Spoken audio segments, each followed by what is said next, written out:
Assalamualaikum warahmatullahi wabarakatuh. Alhamdulillahirrabbilalamin. Wassalatu wassalamu ala asrafil anbiya'i wal mursalin Sayyidina wa maulana Muhammad wa ala alihi wa ashabihi ajmain, amma ba'du. Selamat pagi, selamat siang, dan selamat sore sahabat Nail Vlog. Bagaimana kabarnya? Alhamdulillah ya. Oke, puji syukur kita aturkan kepada Allah Subhanahu wa taala atas limpahan dan rahmat dan hidayahnya sehingga kita bisa berjumpa di podcast kali ini. Podcast kali ini membahas tentang 10 penyebab matinya hati. Materi ini didapat dari channel Telegram @onlyalsaba. Bisa di-subscribe di Telegram, oke? Jadi yang pertama itu adalah kita tahu bahwa Allah itu ada, tapi kita tidak melaksanakan perintahnya. Waduh, apa ini? Contoh sederhananya ya, kita itu enggan untuk sholat, kita enggan untuk berbuat baik, ditunda-tunda. Pokoknya yang harusnya kita itu harus menjauhi larangan, waduh malah mendekati, bahkan sampai nyaman. Nah, itu harus segera diperbaiki ya sahabat Vlog. Dan yang kedua adalah kita membaca Al-Quran tetapi tidak mengamalkannya. Baca banyak, apalagi pas lagi Ramadan kayak gini, berkatam-katam tetapi tidak mau mengamalkannya. Contohnya, kita punya orang tua. Di Al-Quran, di surat Al-Isra dijelaskan bahwa kita harus berbuat baik pada orang tua. Tetapi dalam kesehariannya, dalam kehidupan nyatanya, kita sering gas gitu pada orang tua. Jadi ketika ada tamu, kita enjoy, diem, kalem. Tapi begitu pas gak ada tamu, kita malah ngegas. Jangan ya. Yang ketiga adalah kita mengakui cinta Rasul tetapi meninggalkan sunnahnya. Nah iki kita itu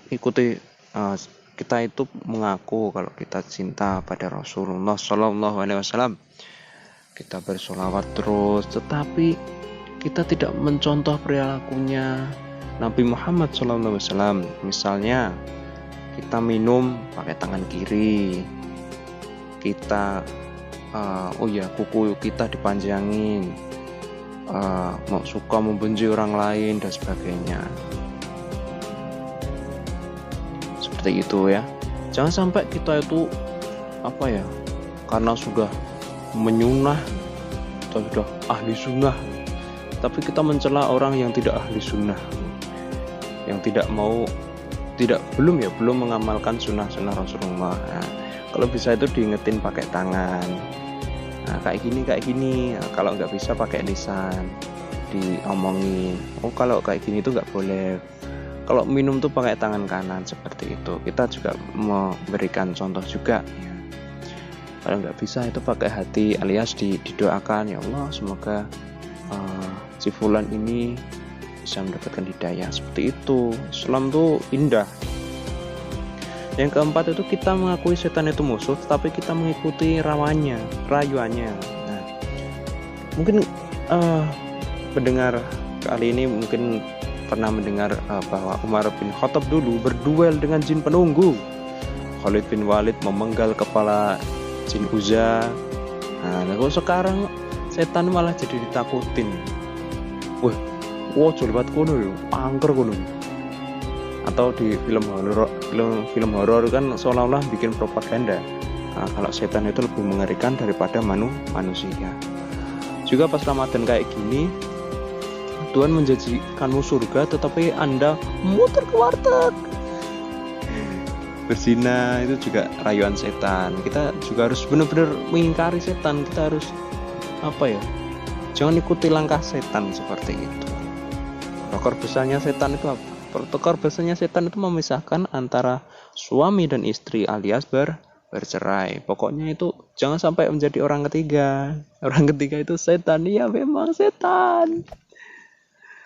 Yang kelima, kita menginginkan surga tetapi tidak berusaha untuk mendapatkannya. Ini kita merasa, saya itu jadi orang muslim ya. Udah dapat tiket surga ini, serasa sholat, serasa poso. Oke, masuk ke surga. tetapi transit ke neraka dulu, rekreasi ke sana. Nah, yang keenam, kita itu takut neraka, tetapi justru kita menyerahkan diri untuknya.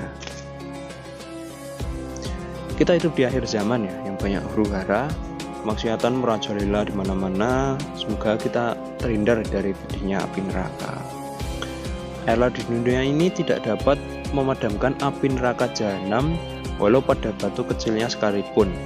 Tetapi sedikit air mata yang tumpah karena takut kepada Allah, itu dapat melindungimu dari api neraka. Wah, itu quotes-nya dari Habib Umar bin Hafiz. Seperti itu. Tuh saking mengerikannya neraka itu juga seperti itu. Batu, bayangkan air laut di dunia ini berapa liter, tapi nggak bisa memadamkan api batu kecilnya neraka gitu. Saking mengerikannya neraka. Yang selanjutnya adalah nomor 7, kita tahu kematiannya itu pasti, tapi kita tidak mempersiapkannya. Misalnya kita sibuk mikirin dunia, nugas, lembur bagai kuda, sampai lupa waktu sholat, lupa berbuat baik, dan sebagainya. Yang kedelapan, kita sibuk dengan aib orang lain tetapi melupakan aib diri sendiri. Nah, ini banyak nih, hibah, aibnya orang lain diumbar sana sini. Nah, apalagi gibah di depan orangnya langsung, astagfirullahaladzim, malah transfer pahala langsung itu namanya. Yang ke-9 adalah kita menikmati karunia Allah tetapi tidak mensyukurinya.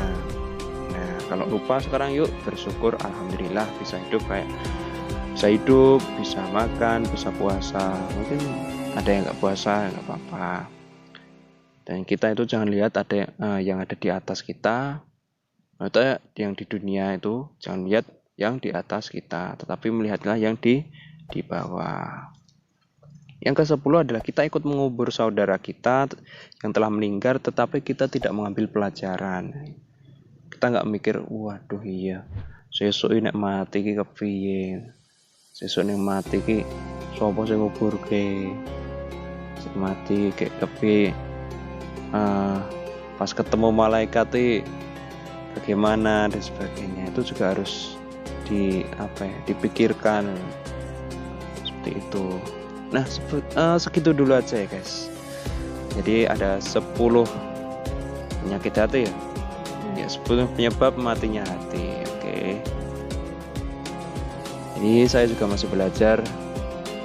Jadi ini bukan ustadz, ini hanya berbagai ilmu tentang agama yang mungkin bisa bermanfaat bagi pendengar sahabat Nayar Vlog. Jika ada penyakit hati yang ada di hati itu, kita harus langsung segera diobati. Jangan sampai menyesal di kemudian hari. Oke. Cukup sekian dari saya. Sampai jumpa di podcast Islami selanjutnya. Wassalamualaikum warahmatullahi wabarakatuh.